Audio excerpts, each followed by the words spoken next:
Сіздер білесіздер ма, сосудтарыңызды 2 минут ішінде қалай тексеруге болатын? Соны көрсетем, соңына дейін қараңыздар. Міне давленияны өлшейміз. Мінекей 142-де 87 болды. Үстіндегісі 142-ні есте сақтап қаламыз. Сосын мінекей аяқты осылай қоямыз да, мынау передний большеберцовый сүйек дейді, осыны алдыңғы сүйек. Соның қасына қоямыз. Шлангты. Сосын өлшейміз.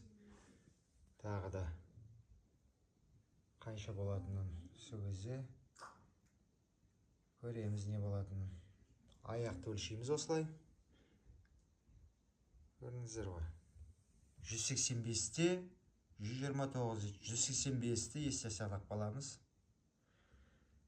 Бірінші мынау 185-ті жазамыз аяқты өлшегенді, сосын оны бөлеміз, мынаны бөлу деген бөлеміз 142-ге қолды өлшегенде.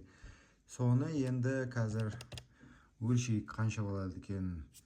185 бөлеміз 142-ге, 142-ге болады 1/3 дейді. 1/3. 1/3. 1/3. Енді нормасын қарасаңыздар, нормасы 1-ден бастап 1-ден 4-ке дейін. Егер осының екеуі показанияның ортасына түсіп тұрсаңдар, сіздердің сосудтарыңыз жақсы.